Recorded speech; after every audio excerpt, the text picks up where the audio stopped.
Chapter 9 light reflection and refraction. आज हम लोग रिफ्लेक्शन को डिटेल में पढ़ेंगे। आगे बढ़ने से पहले मैं आपको बता दूं कि रिफ्लेक्शन जो है ये लाइट की रेक्टिलिनियर या स्ट्रेट लाइन मोशन या प्रोपगेशन के ऊपर बेस्ड है। और रिफ्लेक्शन को समझने के लिए ये डायग्राम हम कंसिडर करेंगे। इसमें पहले तो एक स्मूथ या फिर रफ सरफेस लिया जाएगा, या यूँ बोलिए कि हम लोग एक सरफेस लेंगे जो स्मूथ या रफ हो सकता है। अच्छा, एक रे ऑफ लाइट लेंगे जिसको हम इंसिडेंट रे कहते हैं, और पॉइंट ओ जो है जहाँ ये वाला पॉइंट, इसको पॉइंट ऑफ इंसिडेंस कहा जाता है, जहाँ ये इंसिडेंट रे ऑफ लाइट या फिर रे ऑफ लाइट वो सरफेस को जाके स्ट्राइक करता है या फिर इंटरेक्ट करता है या फिर कह लीजिए कि टकराता है। उसके बाद वो बाउंस बैक करेगा। और ओ आर एक रिफ्लेक्टेड रे है, रिफ्लेक्टेड रे जो वापस उसी मीडियम में भेज दिया जाएगा। ठीक है। एन ओ एक इमेजिनरी लाइन है जिसको हम नॉर्मल कहते हैं या फिर normal at the point of incidence O. Incident ray और नॉर्मल दोनों मिलके जो एंगल बना रहा है उसको हम एंगल ऑफ इंसिडेंस कहते हैं। रिफ्लेक्टेड रे और नॉर्मल दोनों मिलके जो एंगल बना रहा है उसे हम एंगल ऑफ रिफ्लेक्शन कहते हैं। एंगल ऑफ इंसिडेंस और एंगल ऑफ रिफ्लेक्शन हमेशा इक्वल होता है, irrespective of the nature of the surface. Surface जैसा भी हो, स्मूथ हो, रफ हो, हमेशा एंगल ऑफ इंसिडेंस और एंगल ऑफ रिफ्लेक्शन इक्वल होगा। मान लीजिए कि एंगल ऑफ इंसिडेंस 10 डिग्री है तो एंगल ऑफ रिफ्लेक्शन 10 डिग्री होगा। एंगल ऑफ इंसिडेंस 11 डिग्री है तो एंगल ऑफ रिफ्लेक्शन 11 डिग्री होगा।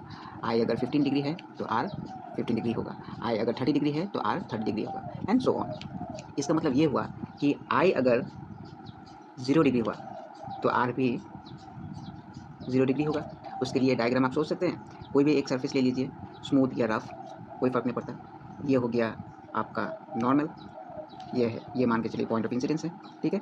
इसमें क्या कहा गया है, आई इज़ 0 डिग्री। इसका मतलब जो इंसिडेंट रे है वो नॉर्मल के साथ कितना एंगल बना रहा है, 0 डिग्री एंगल बना रहा है। कब होगा, जब वो नॉर्मल के साथ कोइंसिडेंट या फिर पैरेलल होगा।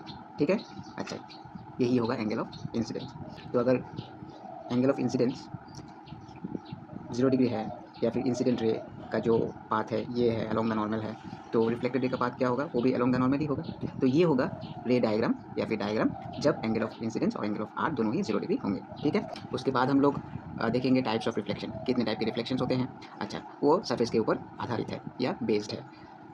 दो तरह के सरफेसेस हो सकते हैं, smooth surface, rough surface. Smooth surface के लिए सेक्युलर या रेगुलर रिफ्लेक्शन होता है, रफ सरफेस के लिए डिफ्यूज्ड या इरेगुलर रिफ्लेक्शन होता है। रे डायग्राम्स कैसे हैं, दोनों के लिए हम लोग देखेंगे रे डायग्राम्स। देखिए, सेक्युलर या रेगुलर के लिए आप एक सरफेस ले लीजिए जो कि ऑब्वियसली एक स्मूथ सरफेस होना पड़ेगा। अच्छा, उसके लिए हम लोग क्या करते हैं, एक प्लेन मिरर ले लेते हैं। प्लेन मिरर के लिए हम लोग 3 रेज ऑफ लाइट लेंगे या फिर कह लीजिए 3 इंसिडेंट रेज लेंगे जो कि पैरेलल टू ईच अदर है। जो रिफ्लेक्टेड रेज होंगे वो भी पैरेलल टू ईच अदर ही होगा। तो इसे कहते हैं रेगुलर या सेक्युलर रिफ्लेक्शन। ये सिर्फ स्मूथ सरफेस के लिए होता है। ठीक है। डिफ्यूज और इरेगुलर रिफ्लेक्शन के लिए हम लोग एक रफ सरफेस लेंगे। कोई भी रफ सरफेस आप ले सकते हैं, स्टोन सरफेस या फिर कंक्रीट सीमेंट सरफेस, कुछ भी आप ले सकते हैं। अच्छा, एक रफ सरफेस हम लोग ने ले लिया। यहाँ हम लोग मान के चलते हैं कि जो इंसिडेंट रेज हैं वो पैरेलल है, they are parallel to each other. लेकिन रिफ्लेक्टेड रेज देखिए, they are not parallel to each other, they are kind of scattered. तो यही डिफरेंस है रेगुलर और इरेगुलर या फिर सेक्युलर और डिफ्यूज रिफ्लेक्शंस में। देखिए, वैसे तो ये डायग्राम सिलेबस में नहीं है और ना ही different types of reflection syllabus में है, लेकिन अपने कॉन्सेप्ट को मजबूत बनाने के लिए आपको चीज़ें थोड़ी सी एडवांस लेवल में जानना कभी कभी ज़रूरी हो जाता है। फिर हम लोग पढ़ेंगे लॉज ऑफ रिफ्लेक्शन। रिफ्लेक्शन क्या है पता चल गया हमें। अभी कुछ लॉज हैं रिफ्लेक्शन के, 2 ही लॉज हैं, तो वो हम लोग आज पढ़ेंगे और देखेंगे कि क्या है वो 2 लॉज।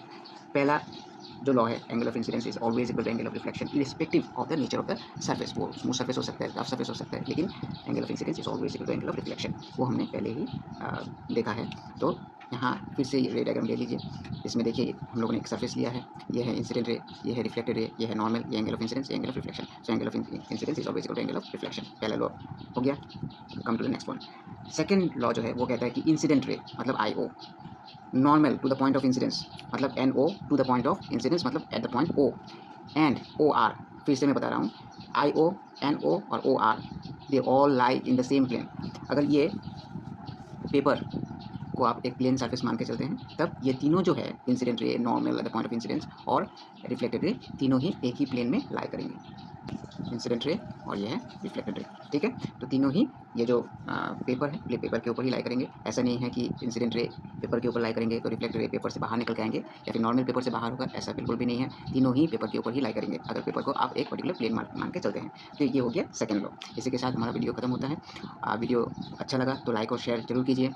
चैनल को सब्सक्राइब कीजिए। अगर आप गुरु दक्षिणा देना चाहते हैं तो मैं इंसिस्ट नहीं करूँगा आपको। हाँ, किसी भी तरह का डाउट हो या नोट्स की PDF चाहिए हो तो कमेंट सेक्शन में मुझे कमेंट करके ज़रूर बताइए। Thank you.